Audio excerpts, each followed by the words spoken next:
நமக்கு பின்னாடி பேசுறதை பத்திலாம் நம்ம கவலைப்படவே கூடாதுங்க. அவங்கள விட நம்ம 2 அடி முன்னாடி இருக்கோன்றதை நினைச்சு பெரும் போட்டுக்கிட்டு போயிட்டே இருக்க வேண்டியதுதான். என்னுடைய பிகினிங் ஸ்டேஜ். வணக்கம் நண்பா, வெல்கம் டு ஆரிக்கோன் சேனல். தமிழ் சினிமா காட்டிலும் தெலுங்கு சினிமாவில் மிகப்பெரிய பட்ஜெட்டில் எடுக்கப்பட்ட படம் தான் தேவாரா. இந்த படத்துக்கு முன்னாடி நம்ம என்டிஆர் வந்து ஆர்ஆர் படத்தில் நடித்தார். அதுக்கப்புறம் வந்து அவருடைய பேன் இந்தியா அளவுக்கு ஆக்டராக வந்து வளர்ந்துட்டார். அப்படி அவர் பேன் இந்தியா ஆக்டரில் வந்து 2 வருஷமாக எடுக்கப்பட்ட படம் தேவாரா. இந்த படத்தோட ரிவ்யூ தான் இந்த வீடியோ ரிவ்யூவில் பார்க்க போகிறோம். அதுக்கு முன்னாடி நம்ம சேனலுக்கு இப்போ தான் முதல் வந்தீங்கன்னா மறக்காமல் வீடியோக்கு ஒரு லைக்கை மட்டும் போட்டுவிட்டு இந்த வீடியோ கண்டினியூஸாக கடைசி வரைக்கும் பாருங்கள் ஃப்ரெண்ட்ஸ். சப்ஸ்கிரைப் கூட பண்ணணும்னு கூட அவசியம் கிடையாது. ஏன்னா நம்ம சேனலில் வந்து நிறையா பேர் சப்ஸ்கிரைபே பண்ண மாட்டேங்கிறீங்க. கடைசி வரைக்கும் சப்ஸ்கிரைப் பண்ணாத ஆள் தான் நிறையா பேர் பார்க்குறாங்க. அந்த மாதிரி தான் எனக்கு வியூஸில் காட்டுது. இந்த படத்தோட ஒன்லைன் ஸ்டோரி பார்த்தீங்கன்னா, அப்பா பையன் உங்கள் 2 பேர் கெட்டப்பில் வந்து நம்ம ஜூனியர் என்டிஆர் வந்து நடிச்சிருக்காரு. ஆர்ஆர் படத்துக்கு அப்புறம் வந்து மிகப்பெரிய பொருள் செலவில் எடுக்கப்பட்ட படம். இந்த படத்தோட கதைக்களம் பார்த்தீங்கன்னா 80-90களில் நடக்கப்பட்ட படம். கடல் சார்ந்த கொள்ளையனாக நடிக்கிற அப்பா கேரக்டர்லையும் அதுக்கு வந்து குற்ற உணர்வோடு இருக்கிற மகன்களும் இந்த 4 ஊர் தலைவருக்கு கேங்ஸ்டராக வந்து இருக்காரு அப்பா என்டிஆர். அதுக்கு மத்தியில் உங்களுடைய கதை வந்து ஆரம்பிக்குது. படத்தோட ஃபஸ்ட்டு சீனே ஓப்பனிங் சீனே வந்து நம்ம கேப்டன் ஜாக் ஸ்பேரோ மாதிரி தான் கடல் கொள்ளையனை எடுத்து காட்டுற காட்சிகள்லாம் வந்து அற்புதமாக காட்டியிருக்காங்க. விஷுவலும் ஸ்க்ரீன் பிளேவும் வந்து கண்ணுக்கு ஒரு விருந்து அமையுதுன்னு அப்படின்னு எதிர்பார்த்து படத்தோட கதை ஆரம்பிக்குது. 4 ஊர் தலைவர் மக்களுக்கு ஒரு கடலில் வந்து முறைக்கான முறையில் ஒரு ஆயுதம் கடத்துகிற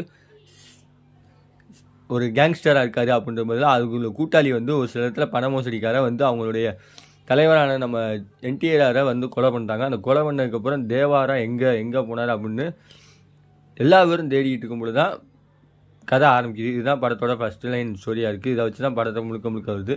படத்தோட ப்ளஸ் பாயிண்ட்டுன்னு பார்த்தீங்கன்னா, படத்தோட முதல் பாதி வேறு லெவலில் இருக்குது. படத்தோட ஆக்ஷன் காட்சிகள் வேறு லெவலில். நம்ம ஜூனியர் என்டிஆர்னு சொல்லவே வேணாம்.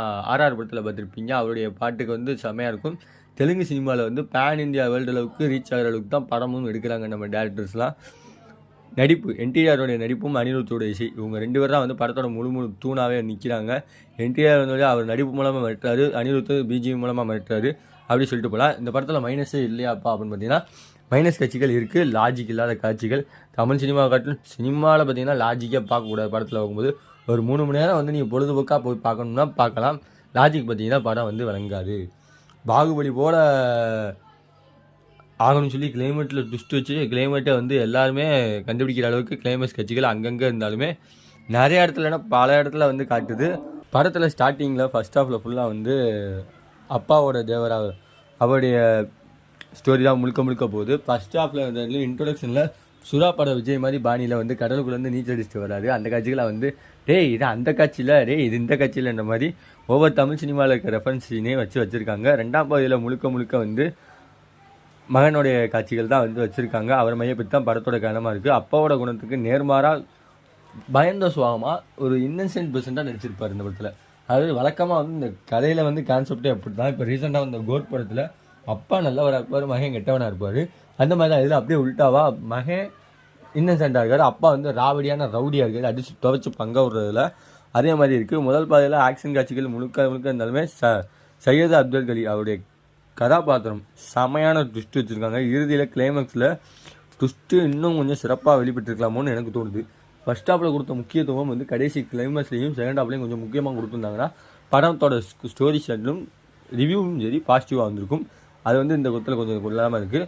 ஒரு கட்டத்தில் வந்து நம்ம கடத்துகிற ஆயுதம் வந்து தீவிரவாதிக்கு பயன்படுது அப்படின்னு சொல்லி அவர் அந்த ஆயுதத்துக்காக எதிர்க்கிற கூட்டத்தில் மத்தியில் வந்து இவர் பலியாகிறாரு அப்பா. அந்த பலியான கூட்டத்தில் வந்து 4 குடும்பத்தில் இருக்க மெம்பர்களில் வந்து அடி வாங்கி பார்த்ததுனால அப்பா வந்து ஒரு தீவிரவாதி அப்படின்னு சொல்லி பையனை வந்து காட்டுறாரு. அந்த இதுலேருந்து எப்படி மீண்டு வெளியே வந்தார் தான் அந்த படத்தோட ரன்னிங் டைமாக இருக்குது. கிட்டத்தட்ட ரத்னவேலுடைய ஒளிப்பதிவும் அனிருத்தோட பின்னணிசையும் தேவாரா படத்துக்கு மிகப்பெரிய பக்கபலம்னே சொல்லலாம்.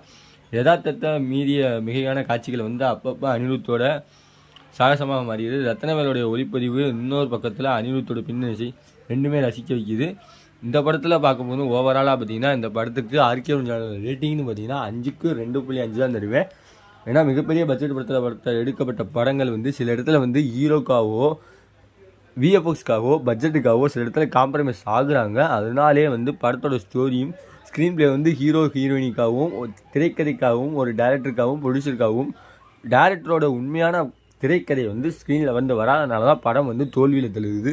அது ரீசெண்டாக சொல்லிக்கிட்டே போனால் லோகேஷ் கனகராஜனுடைய படம்னாலே வேற லெவலில் இருக்கும். நான் சொல்கிறது இப்போ இருக்க லோகேஷ் கனகராஜன் படத்தை சொல்ல, கைதி படத்தில் அந்த படத்தில் வர ஒவ்வொரு காட்சிகளும் வந்து சூப்பராக கொடுத்துருப்பாங்க. அந்த இடத்துல விஎஃப்எக்ஸ் எஃபெக்டே யூஸ் பண்ண தெரியாமல் அந்த ஒரு லாரி சீனை எடுத்திருப்பாங்க. அந்த மாதிரி ஒவ்வொரு சீனுமே வந்து இந்த படத்தில் கொண்டு வந்தாங்கலாம் பார்த்தீங்கன்னா ரீசெண்டாக அந்த படத்தில் எதுவுமே கொண்டு வரல. விஎஃப்எக்ஸ் டெக்னாலஜி எவ்வளோ யூஸ் பண்ண வந்தாலுமே அதில் வந்து நேர்த்தியாக யூஸ் பண்ணணும். கிடச்சிருச்சு, பட்ஜெட் கிடச்சிருச்சு, நல்ல ஒரு ப்ரொடியூசர் கிடச்சிருக்காரு, நல்ல ஒரு பெரிய ஆக்டர் கிடச்சிருக்காங்க அப்படின்னு சொல்லி பட்ஜெட் வைஸ் வந்து விஎஃப்எக்ஸ் வந்து அந்த கொடுத்த அமௌண்ட்டை தன்னும் ஒரு விஎஃப்எக்ஸ் எடுக்க தெரியாமல் எடுத்து படத்தை வந்து சொதப்பி வச்சுட்டு போயிடுறாங்க. இதனாலே படம் வந்து நிறையா படங்கள் தமிழ் சினிமாவில் இருக்கும் பேன் இந்தியாவில் வந்து பிளாக் பஸ்டர் ஆக வேண்டிய படங்கள்லாம் வந்து ஃப்ளாப் ஆகிட்டு போகுது. அடுத்த ஒரு மூவியில் சந்திக்கிற வரை உங்கள் விடைபெறுவது உங்கள் ஆர்கே வருண். By viewers.